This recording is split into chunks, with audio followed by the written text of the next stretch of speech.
आज हम मन के इलाज की एक ऐसी दुनिया में चल रहे हैं जो मॉडर्न साइकोलॉजी की किताबों से बहुत बहुत आगे है। हम भारत की पारंपरिक उपचार प्रथाओं की उस गहरी और अक्सर हैरान कर देने वाली दुनिया को समझने की कोशिश करेंगे। सोचिए, क्या होता है जब हम अपनी रोजमर्रा की सोच से एक कदम पीछे हटते हैं। जैसा कि ये कोट बताता है, कभी कभी हमें इंसानी तकलीफ को समझने के बिल्कुल नए तरीकों को देखने के लिए थोड़ी दूरी बनाना जरूरी हो जाता है। देखिए, हमारी इस पूरी पड़ताल के केंद्र में दो बिल्कुल अलग दुनियाएं हैं। एक तरफ है मॉडर्न वेस्टर्न साइकोलॉजी, जो मानती है कि समस्या मन के अंदर है, किसी अंदरूनी टकराव में। और दूसरी तरफ है भारत का पारंपरिक राक्षसी ढांचा, जो कहता है कि नहीं, समस्या बाहर से आई है, किसी बाहरी शक्ति का हमला है। चलिए, हमारी यात्रा शुरू होती है दिल्ली से, एक बुजुर्ग सूफी पीर बाबा के छोटे से सामान से भरे कमरे से। ये हैं बाबा, करीब 90 साल के, जो अपना जीवन गरीबों की सेवा में लगाते हैं। यहाँ इलाज किताबी ज्ञान से नहीं होता, ये तो पीढ़ियों से चली आ रही एक परंपरा है, एक सीधा आध्यात्मिक हस्तक्षेप। अब देखिए बाबा का डायग्नोसिस करने का तरीका। वो बचपन की बातें नहीं पूछते, उनका सीधा सवाल होता है सपनों के बारे में, क्योंकि वो मानते हैं कि सपने ही आध्यात्मिक दुनिया में झांकने की खिड़की हैं। बाबा के लिए मामला बिल्कुल साफ है, इसमें कोई शक की गुंजाइश नहीं है।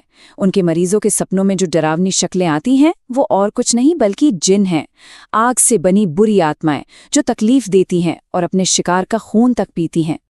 तो जहां बाबा इसे एक जिन्न का हमला कहेंगे, वहीं फ्रॉइड जैसा कोई साइको एनालिस्ट शायद कहेगा कि ये तो दबी हुई इच्छाओं से पैदा हुई एंग्जाइटी का एक क्लासिक केस है। अब बाबा के उस शांत छोटे से कमरे से निकलकर हम एक ऐसी जगह जा रहे हैं जो बिल्कुल उल्टी है। हम बालाजी के मशहूर मंदिर की ओर बढ़ रहे हैं, जो भूत भगाने का एक बड़ा केंद्र है, और एक ऐसी जगह है जहां इलाज एक पब्लिक स्पेक्टिकल है। जैसे ही कोई अंदर कदम रखता है ना, माहौल बिल्कुल बदल जाता है। ये एक ऐसी जगह है जहां अजीबोगरीब चीजें ही नॉर्मल लगने लगती हैं। अंदर का नजारा देखकर कोई भी हैरान रह जाए। एक जवान लड़की है जिसका सिर जोर जोर से हिल रहा है, तो कोई और अजीब पोजीशन में है। ये वो जगह है जहां लोग अपने अंदर के राक्षसों से लड़ाई को बिना किसी झिझक के सबके सामने दिखाते हैं। और यहाँ का इलाज वो कोई शांत सुकून देने वाली प्रक्रिया नहीं है। ये तरीके शरीर को तकलीफ देने वाले हैं, सजा जैसे लगते हैं। दीवारों से टकराने से लेकर भारी पत्थरों का वजन सहने तक, इन सब का मकसद सिर्फ एक है, अंदर की आत्मा को इतना परेशान कर दो कि वो बाहर निकलने पर मजबूर हो जाए। इस पूरे शोर शराबे के बीच एक खास घटना होती है, जिसे कहते हैं पेशी। ये एक तरह की समाधि जैसी हालत है जहां माना जाता है कि आत्मा खुद सामने आती है। ये बहुत ही अहम पल होता है, क्योंकि यही हीलर को दुश्मन से सीधे बात करने और उसे चुनौती देने का मौका मिलता है। लेकिन इस हंगामे के पीछे की इंसानी कहानियों को समझना भी जरूरी है। आखिर ये आत्माएं किस पर और क्यों आती हैं? चलिए उर्मिला के केस को देखते हैं। सिर्फ 18 साल की एक नई दुल्हन, लेकिन उसकी कहानी हमें बहुत कुछ समझाती है कि ये प्रेत बाधा की दुनिया सामाजिक और मनोवैज्ञानिक दोनों लेवल पर कैसे काम करती है। तो होता ये है कि शादी के तुरंत बाद उर्मिला की दबी हुई भावनाएं कुछ परेशान करने वाले लक्षणों के रूप में सामने आईं और आखिर में डायग्नोसिस हुआ प्रेत बाधा। उसके दौरे के दौरान उर्मिला में इतना गुस्सा और ताकत आ जाती है जो उसके जैसी एक युवा महिला के लिए जानबूझकर दिखाना लगभग नामुमकिन है। और यहीं पर सबसे जरूरी बात सामने आती है। वो भूत असल में उर्मिला के लिए एक जरिया बन जाता है।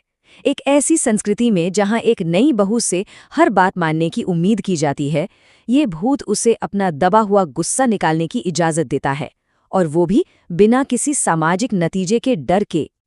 हमने एक प्राइवेट हीलर देखा, एक पब्लिक मंदिर देखा, राक्षसी ढांचा और मनोवैज्ञानिक ढांचा, दोनों को समझा।